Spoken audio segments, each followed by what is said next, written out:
Bonjour à tous, c'est Jean et Myriam. Voilà, pour vous parler de culture française, du mode de vie à la française, des coutumes et bien sûr un peu de vocabulaire.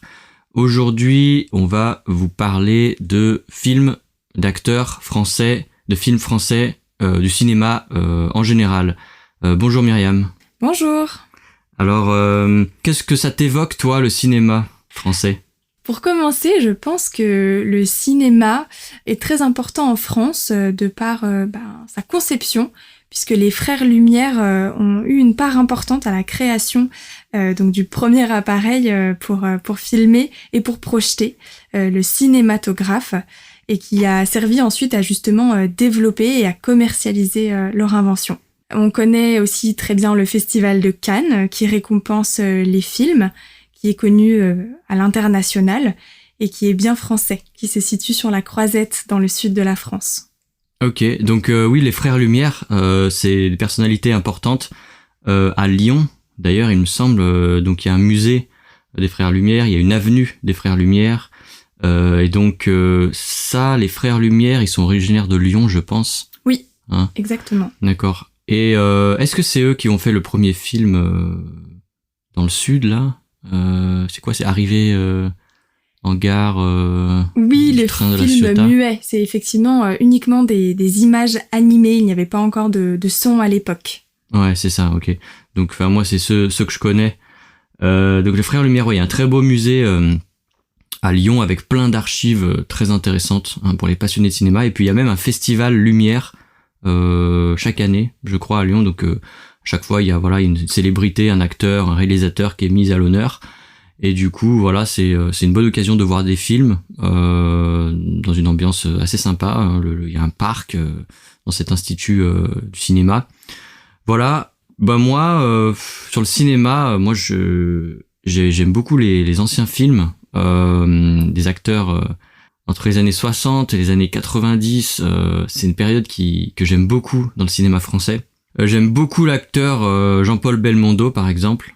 Jean-Paul Belmondo, c'est un acteur de films d'action. En général, il faisait pas mal de films d'action. Il est décédé l'année dernière, je crois.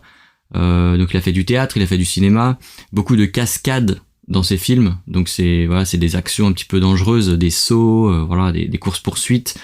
Donc les films que j'aime bien de lui, il y a Le Professionnel, Les Morphalous et puis Les Misérables. Il a fait une version des Misérables de Victor Hugo. Puis il a tourné avec un autre acteur dans Le Cerveau, un excellent film, Le Cerveau, très très amusant. C'est une comédie, et un peu d'action. Il a tourné avec Bourvil. Et Bourvil, c'était un acteur très connu. Je sais pas, c'est les années 60, c'est pareil, c'est 60-70. Et il tournait avec Louis de Funès. Donc lui, c'est pareil, un acteur. Il parlait pas beaucoup, il faisait beaucoup de grimaces, des expressions faciales, un peu amusantes, des bruits avec sa bouche. C'était du cinéma, une comédie plutôt visuelle. Il a tourné dans Rabbi Jacob, qui est un très bon film. La Grande Vadrouille, avec Bourvil, je crois aussi. Et La Grande Vadrouille, on peut noter que c'était un film qui avait eu énormément de succès à l'époque. Il est sorti dans les années 60, je crois, peut-être fin des années 60. Et il est resté le premier film avec le plus grand nombre d'entrées dans le monde, en fait, pendant très très longtemps, jusqu'à je crois que Titanic le surpasse, et puis maintenant je crois que c'est Avatar, mais je sais plus exactement. Puis après il y a il a fait quelques films, La Soupe aux choux, qui est assez connu aussi. Des films humoristiques. Ça, c'est Louis de Funès. Il y a un acteur très connu, c'est Depardieu, Gérard Depardieu. J'aime beaucoup ce qu'il fait. C'est un personnage, en fait. C'est non seulement un acteur, mais même en dehors de l'écran, en dehors de la caméra. Il est assez typique, Et il y a un film que j'aime qui s'appelle Tais-toi. Donc en fait, il joue avec Jean Reno, que vous devez connaître. Je pense que c'est un acteur. Ce sont deux acteurs internationaux. Ils ont joué quand même dans beaucoup de films, peut-être américains. Même je sais que Jean Reno a joué dans un film au Japon. Il a beaucoup de fans au Japon. Et bien sûr, dans les films à voir, moi mes préférés en tout cas, si je peux vous recommander, Les Visiteurs, Léon, donc qui se passe à New York, je crois, L'Immortel, lui qui se passe plutôt dans le sud de la France, Nice, je crois. Qu'est-ce que t'as à dire, toi? Tu connais ces acteurs, Myriam? Alors, c'est vrai que c'est pas ma génération, mais j'en ai entendu parler parce que ce sont vraiment des légendes dans le milieu. Tous ces acteurs-là, ils sont très connus, ils sont célèbres pour ce qu'ils ont fait, pour ce qu'ils ont apporté au cinéma français. Donc vraiment, ça reste des légendes. Même si on n'a pas vu leur film, on connaît au moins leur nom. Et voilà, c'est des grandes figures du cinéma français. Donc parmi les acteurs qui sont connus à l'étranger, que vous pouvez connaître, par exemple, si vous êtes à l'étranger, il y a aussi Vincent Cassel, qui a joué dans Ocean's 12, 13, peut-être avant. Donc ça, c'est tout un... Voilà, il y a beaucoup d'acteurs connus dans cette série de films. Je sais plus qui y a d'ailleurs, mais ouais, je sais qu'il a joué dedans. Il a joué dans un très bon film. Il y a 2 films de Jacques Messrine. C'est une histoire vraie. C'est un braqueur de banque, je crois dans les années 80, qui était très connu. Il s'est échappé 2 ou 3 fois de prison. Voilà, très très connu. Il a braqué beaucoup de banques. Et donc ouais, il a tourné dans ce film, je vous le recommande, c'est un très bon acteur. Le Pacte des loups aussi, c'est un film que moi j'aime beaucoup, Le Pacte des loups, bon, il a des années 2000. Et il a joué aussi, il a un rôle dans Jeanne d'Arc de Luc Besson. Donc ça, c'est intéressant de mentionner ça parce que bon, Jeanne d'Arc, le film en lui-même, c'est un film classique, voilà, il est pas super, il y a rien de spécial, mais il y a cet acteur-là qui joue dedans, moi j'aime beaucoup. Et Luc Besson, c'est un réalisateur qui est très connu à l'étranger, bien sûr, il a travaillé aux États-Unis beaucoup avec les Américains.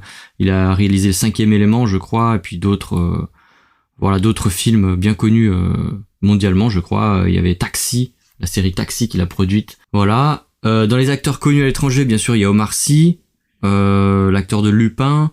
Je vous conseille de regarder si vous avez l'occasion. Donc il y avait Omar et Fred, ça s'appelait. Et donc il y avait Omar et Fred, c'était un autre acteur, et ils jouaient ensemble sur la scène et ils faisaient un duo comique. Et c'était assez amusant déjà. Ils avaient un grand talent. Voilà. Pour continuer avec les acteurs connus à l'étranger, Marion Cotillard, qui a joué dans beaucoup de films, La Môme, Inception, voilà. Qu'est-ce qu'on a d'autre? Et Jean Dujardin. Voilà, Jean Dujardin, lui, c'est pareil, il a joué dans de grands films. Et si vous regardez sa carrière, au tout début, et il avait joué aussi dans une série, Un gars et une fille, ça s'appelle. Un gars et une fille, et c'est très très bien. Alors il parle très vite, si vous voulez apprendre le français en partant de là, c'est difficile. Par contre, si vous avez déjà un niveau de français intermédiaire, je vous recommande ça. Vous allez apprendre plein de mots et vous allez apprendre du français très très naturel, très très spontané, parce que j'imagine qu'il y a beaucoup d'improvisation dans ce genre de série. Voilà. Ouais, si je peux rajouter également, c'est très cliché français. Donc vous avez vraiment le cliché du gars, donc l'homme, et le cliché de la fille, la femme. Et c'est très drôle parce que ça nous montre en dérision un petit peu les Français avec ce que l'on pense, ce que l'on fait, comment on agit, un petit peu Jean du coup qui représente le gars, qui est un petit peu comment on dit, misogyne. Et vraiment qui représente le français, de base, un peu le gros cliché, mais c'est très drôle. C'est tourné en dérision et c'est vrai que les Français, on aime beaucoup ce genre d'humour. Pour revenir aux acteurs et actrices connus, je pense que les actrices françaises sont aussi connues pour avoir joué dans les James Bond au tout début. Donc on a Eva Green, on a eu Sophie Marceau, Léa Seydoux. Donc c'est vrai que les actrices françaises ont vraiment ce côté aussi chic, élégante, sexy, donc il y a tout le charme à la française qui fait qu'elles sont souvent prises pour des rôles de ce genre. Ah ouais, ça c'est vrai que j'avais pas pensé à ça. Ce serait intéressant de revoir les anciens films James Bond, effectivement. Je vais partager avec vous d'autres films, d'autres acteurs, des films que je recommande à tout le monde parce que ils sont amusants et puis parce que ça décrit quand même bien les films français. Il y a beaucoup de choses intéressantes.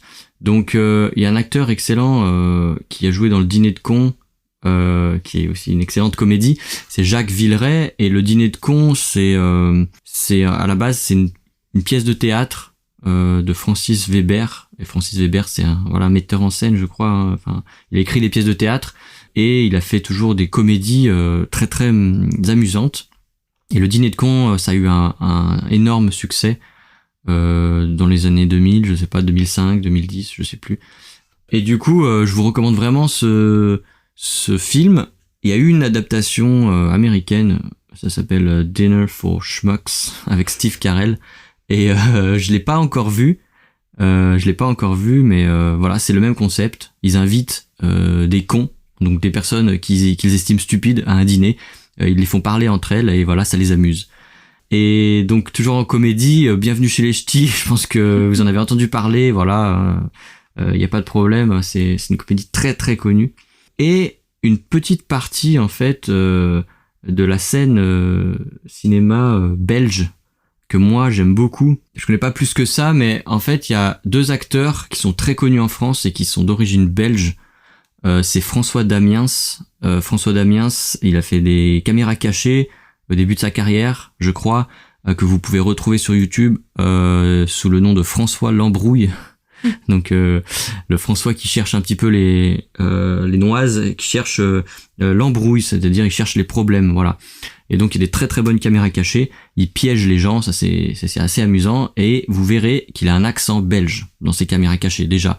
Donc ça, c'est disponible sur YouTube, il y en a beaucoup, et ça va vous aider aussi à travailler votre compréhension orale avec cet accent belge. Vous allez essayer de voir les différences d'accent par rapport à l'accent parisien.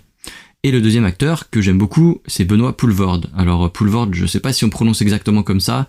Il est excellent acteur. Un film que j'aime beaucoup de lui, c'est Arrivé près de chez vous. Je sais pas si tu connais, Myriam. De nom, parce que c'est très connu, mais si je l'ai vu, j'étais petite et je ne m'en souviens plus. Ouais, donc c'est un film en noir et blanc avec très peu de budget en fait. En anglais, ça s'appelle, il y a un titre en anglais, ça s'appelle Men Bites Dog ou quelque chose comme ça. Voilà, et il a tourné son film C'est arrivé près de chez vous, et donc c'est un espèce de documentaire, enfin c'est un faux documentaire en noir et blanc, donc d'un tueur voilà qui tue pour voler l'argent des gens. Et en fait c'est très humoristique, très très humoristique, et il y a beaucoup d'improvisation dans ce film. Beaucoup d'improvisation de la part de cet acteur Benoît Poelvoorde, et on voit tout son talent. Là, clairement, on voit tout son talent, puisque l'improvisation, ça montre vraiment le jeu d'acteur, de s'adapter aux situations.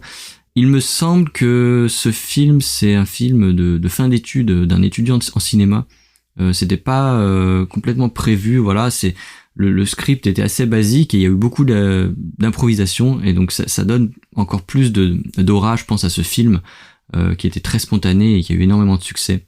Enfin, je vais parler des choristes, parce que c'est un film très touchant, très, voilà, avec les enfants, c'est très mignon, avec Gérard Jugnot, qui est un grand acteur aussi. Les choristes que je vous recommande vraiment, il y a des chants, il y a des musiques, elles sont très belles, hein. C'est un film qui a été repris dans un autre film qui est La Cage aux Rossignols, si je me trompe pas. Ah, ok. Ouais, c'est une adaptation, et très bien, vraiment. Pour l'avoir vu plusieurs fois au cinéma, pour l'avoir revu plusieurs fois même après, on s'en lasse pas, l'histoire est vraiment belle. Et La Cage aux Rossignols, c'est ancien ça aussi, hein. Oui, beaucoup plus ancien. C'est dans les années 50, quelque chose comme ça, ouais. Ouais. Il me semble que j'avais vu, ouais, c'est une affiche un peu dessinée, donc c'est les affiches où il y avait pas vraiment de photos, les affiches anciennes de films, donc c'était des dessins, les acteurs étaient dessinés sur l'affiche, et donc on peut voir que c'était un film, on va dire avant les années 60-70. 1945 pour être exact, ouais. D'accord, ok. Ah ouais, c'est ancien, ok. Ça fait penser à La Guerre des boutons. Oui.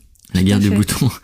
La Guerre des boutons, c'est pareil, ça date peut-être de la même époque, et du coup c'est des films en noir et blanc, il y a des enfants. Enfin dans ce film il y a des enfants, et c'est très touchant, voilà, ils sont très mignons.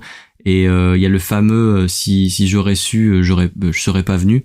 C'est une phrase très très connue de ce film, parce qu'en fait voilà, c'est incorrect. Si vous connaissez bien la langue française, c'est incorrect.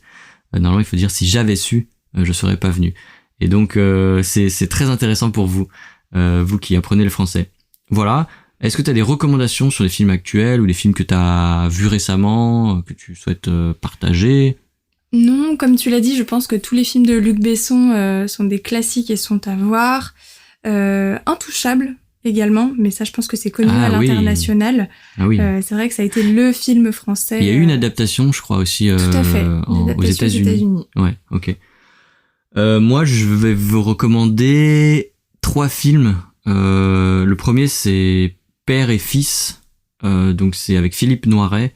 Ça se passe au Québec. Donc c'est l'histoire de 3 fils, enfin le père de 3 fils il est pas content parce que ses fils ne s'entendent pas bien, et donc il décide de feindre, de faire exprès de prétendre être malade pour que ses fils lui accordent un dernier voyage à l'étranger tous ensemble en famille, et pour les réconcilier. Et c'est un très beau film. Le deuxième, c'est Le Coup Près.